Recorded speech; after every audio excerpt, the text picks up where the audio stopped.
Bueno, se está votando en este momento en el Senado el proyecto que pone fin al sistema binominal. Solo uno de los temas que queremos conversar con la ministra secretaria general de la Presidencia, impulsora de este proyecto, Jimena Rincón. Ministra, muy buenas tardes. Muy buenas tardes, Daniel. Y la verdad es que el impulsor es el ministro del Interior, Rodrigo Peñailillo. A mí me ha tocado acompañarlo en este trabajo que ha sido intenso y arduo. ¿Se termina ahora el sistema binominal? ¿Cuáles son los pasos que quedan? Porque ha sido un debate bastante largo y parece que queda todavía mucha votación, ¿no? Queda mucha votación, la verdad es que estamos avanzando sin dejar de hacerlo durante esta sesión, que va a ser maratónica hasta total despacho. Y luego queda un tercer trámite en la Cámara de Diputados, que la verdad es que debiera ser relativamente simple. No hemos cambiado materias abordadas en la Cámara de Diputados, salvo lo que dice relación con financiamiento, que lo hemos colocado tal como nos comprometimos con los diputados en un proyecto específico que ya inició su trámite en la Comisión de Constitución de la Cámara de Diputados y que ya tiene fijadas audiencias, sesiones durante todo el mes de enero y esperamos ya poder votarlo en marzo en la sala. Hay una queja de parlamentarios independientes y concretamente del senador por Magallanes, Carlos Bianchi, que dicen que ellos quedan en una posición muy desmedrada porque no se les permite hacer pactos entre ellos, como si se permiten pactos en los partidos políticos. ¿No es injusto hacer un independiente competir solo contra un pacto de partidos que puede llevar 4 o 6 o 8 candidatos? Bueno, la verdad es que la esencia de ser independiente es esa, ser independiente y no estar dentro de un conglomerado ni un partido político.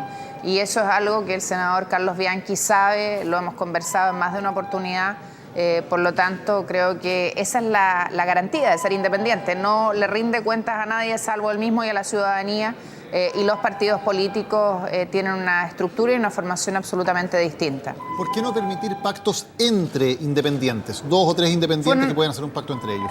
Bueno, es una discusión, Daniel, de fondo, porque tiene que ver con cuáles son los principios que inspiran a una coalición, cuáles son los intereses que tienen. Hay declaraciones de principios detrás de los partidos políticos que no tienen los independientes y esa es la discusión que hemos tenido, ha sido larga respecto de este punto. Ministra, ¿qué espera en cuanto a la votación de la alianza en este proyecto? ¿Esperan tener una cantidad importante de votos favorables dentro de la alianza?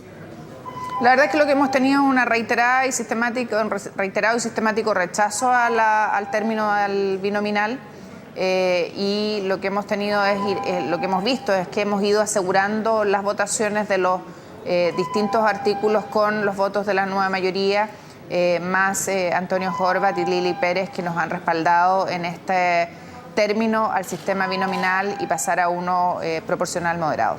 ¿Y esperan que se repita una votación similar hoy? ¿Vale decir que en su gran mayoría la alianza vote en contra? Esperamos contar con el respaldo de algunos de ellos en normativas específicas, pero lo que nos han manifestado es que no están de acuerdo. De hecho, no hemos podido sumarlos a esta discusión. Las exigencias que han puesto han llegado tarde. La verdad es que nos encantaría haber contado con un acuerdo amplio en esta materia. Yo no sé si ustedes vieron en algún minuto el informe de la Auditoría de la Democracia que hizo el PNUD y una de las cosas que más se criticaban a nuestro sistema era justamente este sistema binominal que era poco representativo. Ministra, en el tema del proyecto para cambiar el sistema de financiamiento de la política en Chile, ¿ha habido algún acercamiento con la UDI? Para ser más concreto, ¿el presidente de la UDI la llamó a usted para conversar sobre esta materia? Conversamos la semana pasada en un pasillo y estamos agendando reunión esta semana en día y hora a definir dentro de los próximos días, porque entendemos que existe voluntad de ellos para avanzar en algo que ya habíamos conversado en el prelegislativo con el partido de la UDI, que lo hicimos también con Renovación Nacional, con los independientes, con Amplitud, con Revolución Democrática y, por cierto, con todos los partidos de la nueva mayoría, más expertos académicos, legislación comparada. Ha tenido un trabajo prelegislativo bastante largo y creo que vamos a contar con el respaldo de todos y de todas para avanzar en una normativa que es necesaria en nuestro país. ¿Esta reunión es una invitación a la moneda o es una reunión en el Congreso? Donde sea posible por las agendas, no hay problema en que sea en la moneda. Lo importante es que avancemos en una legislación que creemos que es buena.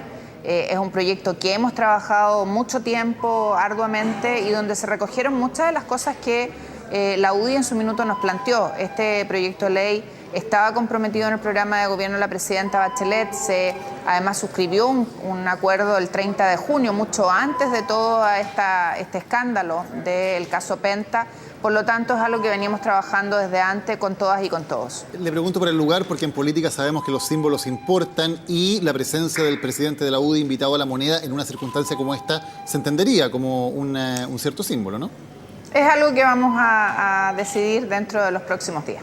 ¿Hay posibilidades de replicar algo parecido al acuerdo Lagos-Longueira del año 2003, también en un contexto similar de discusión acerca del rol del dinero en la política y que significó crear el actual sistema de financiamiento? ¿Se puede replicar un pacto similar a ese? Yo creo que siempre es posible enfrentar estos temas con grandeza. Es algo que hemos estado conversando, de hecho, con el ministro del Interior, lo que no significa que las investigaciones sigan su curso. Ellas tienen que ser, y tampoco ocurrió, por cierto, en ese minuto y en esa época. Son cosas que hay que distinguir, lo que no significa que tenemos que enfrentar el tema del dinero y la política como lo quisimos enfrentar en aquella época, porque ustedes recordarán que ya en ese minuto hubo discusión respecto de los aportes reservados, del aporte de las empresas, y no logramos lo que se quería en esa época respecto de que no existiera un aporte reservado y que existiera total transparencia, que es lo que finalmente sí lleva este proyecto de ley. ¿Qué es intransable en este proyecto? Por ejemplo, la eliminación de los aportes reservados o eliminar los aportes de las empresas. También. Ambos puntos son intransables. Absolutamente, porque creemos, Daniel, primero que la transparencia es sana y necesaria. Se impone en todos los países del mundo, los países OECD, en Europa, se sabe de dónde vienen los dineros para la política. Segundo, respecto de las empresas no votan. Las empresas son organizaciones que están destinadas a incrementar patrimonio, a sacar adelante un emprendimiento productivo.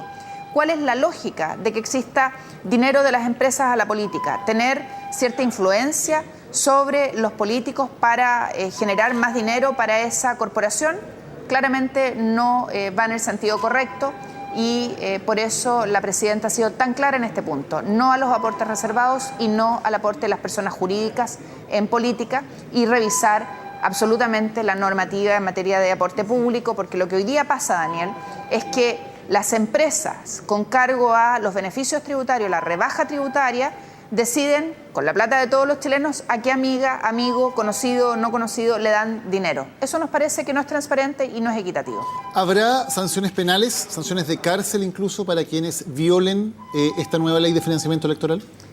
En el proyecto de ley van sanciones administrativas, sanciones de multa, sanciones penales y, por consiguiente, de incurrir en una falta grave, se pierde la calidad de ciudadano y por tanto se pierde el cupo o el escaño que se ostenta. Un parlamentario que gana mediante el uso irregular de fondos, desde un punto de vista ético, se lo pregunto porque hoy la ley es distinta, ¿debería perder ese escaño?